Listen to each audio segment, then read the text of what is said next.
지금 대출을 받아서 집을 사야 될 거냐 말 거냐 하는 건데요.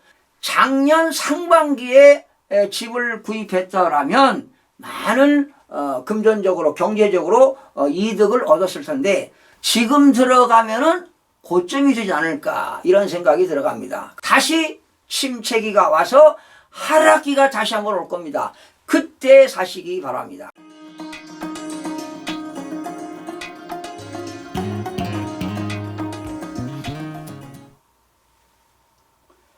시청자 여러분 안녕하십니까? 김동수입니다. 지난 10월 5일 날 제가 이런 방송을 해드렸습니다. 한국은행의 기준금리 3.5% 시대 끝났다 이런 방송을 해드렸는데요. 그러면서 10월 11일 날 아마도 0.25% 금리를 인하시킬 것이다 이런 전망을 제가 내놓았죠. 그러면 3.5에서 3.25%로 내리는 이유가 뭐냐 하는 것이죠. 바로 수도권의 주택가격이 안정되고 있다는 것입니다. 그리고 가계부채 상승률이 계속 올라가다가 정부가 대출을 규제하다 보니까 가계부채 상승이 지금 축소되고 있고요.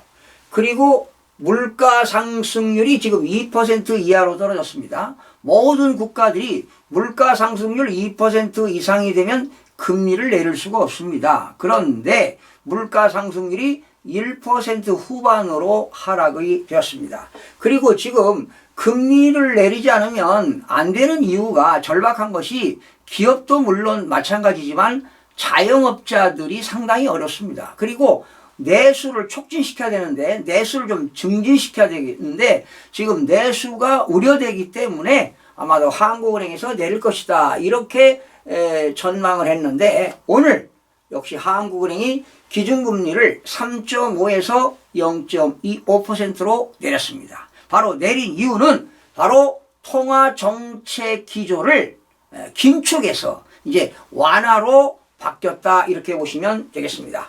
한국은행 금융통화위원회는 오늘 기준금리를 기존 3.5에서 3.25% 즉 0.25%를 인하했습니다.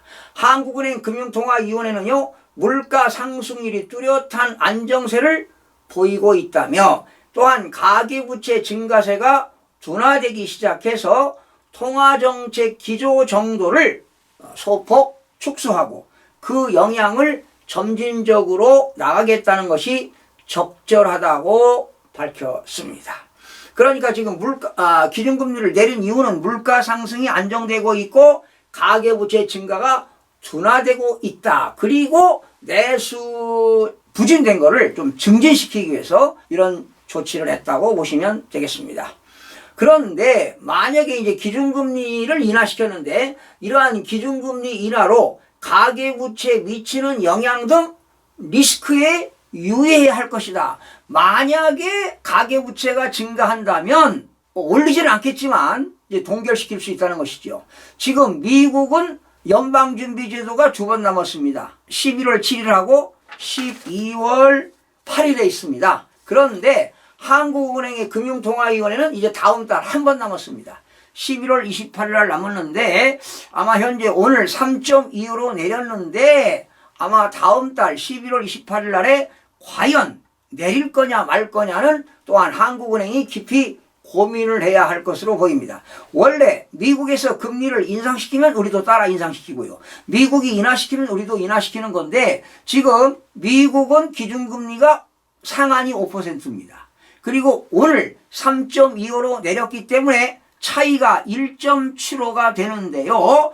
만약에 미국에서 11월 5일 날 대선이 끝나고 11월 7일 날 인하시킨다면 우리도 한번 11월 28일 날 3.25에서 3.00으로 인하시키지 않을까 이런 예상을 해봅니다. 그러나 지금 문제는 미국에서 물가 상승률이 2%로 떨어졌다가 지금 다시 올라가고 있습니다. 그 2% 이상이 된다면 미국도 금리를 내리기는 쉽지만은 않을 겁니다. 그래서 지금 우리나라는 오늘 3.25로 내렸습니다. 지금 14번째 3.5로 동결시켰다가 지금 3년 2개월 만에 금리를 인하시켜서 통화정책 그 기조를 긴축해서 지금 완화로 조치를 했지만은 과연 한국의 기준금리가 11월 28일 날 어떻게 될지는 기추가 주목되고 있는데요. 또 어떤 정책에 따라서 좀 물가가 안정되고 또 경제 성장률이 좀 성장이 되고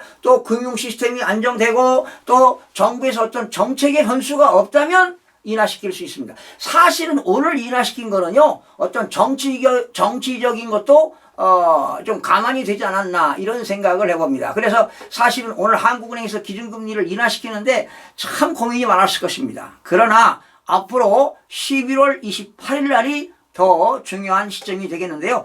그렇다면 연말에 다시 기준금리를 다시 또 11월 달에 내린다면은 아마 주택시장에도 좀 영향이 있지 않을까. 많은 사람들이 또 대출을 받아서 집을 사게 되면 당연히 주택가격도 올라가게 되고, 그러면 정부는 또 고민이 깊어지는 것이요. 다시 또 11월 28일 날 3.25에서 3.0으로 내리는 것이 아니라 오히려 더 3.5로 또 인상시킬 수도 있다는 것입니다. 참으로 경제는 시대 상황 여건에 따라서 달라지기 때문에 크나큰 변수가 될 수도 있다고 생각이 됩니다. 그렇다면 여러분들이 과연 어떻게 의사결정을 해야 될 것이냐, 지금 대출을 받아서 집을 사야 될 거냐 말 거냐 하는 건데요.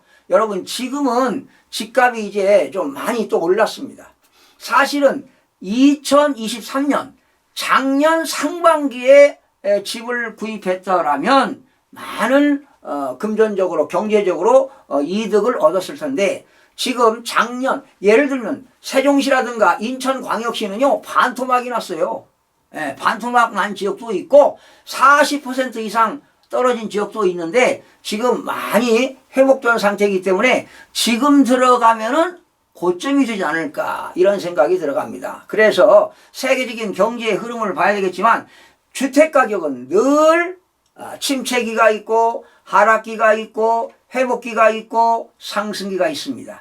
지금은 회복기를 지나서 이제 상승 무드를 타고 있는 과정에서 집값이 너무 많이 올라가면은 정부도 가계부채 증가로 국가도 어떤 경제에 미치는 영향이 있기 때문에 정부가 지금 집값을 규제하기 위해서 대출을 지금 규제하고 있습니다. 그런데 이런 상황에서 금리가 떨어지면 심리전입니다. 아, 금리가 떨어졌구나 하고 집을 사는 사람도 있는데 지금은 아닌 것 같습니다. 앞으로 올라간다 하더라도 다시 침체기가 와서 하락기가 다시 한번 올 겁니다.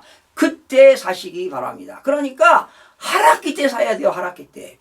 그런데 사람들이 그걸 못해요. 그리고 상승 무대 탈 때는 처분해야 됩니다. 팔아야 됩니다. 꼭대기까지 가면 절대로 집이 팔리지 않습니다.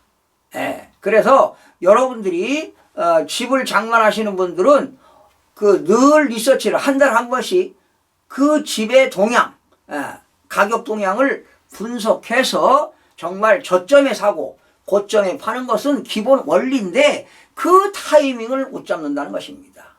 그래서 지금은 아니고요. 다시 침체기가 와서 다시 하락기가 올 겁니다. 늘 부동산은 사이클이 있기 마련입니다. 침체기가 있고 하락기가 있고 회복기를 지나서 상승기가 오면 계속 상승하는 거 아닙니다. 다시 침체기가 와서 또 하락기가 왔을 때 그 저점에 여러분들 주택을 매수해야 될 것입니다. 시청해주신 여러분 고맙습니다. 구독과 좋아요, 알림 설정을 누르시면 더 많은 정보를 얻을 수 있습니다.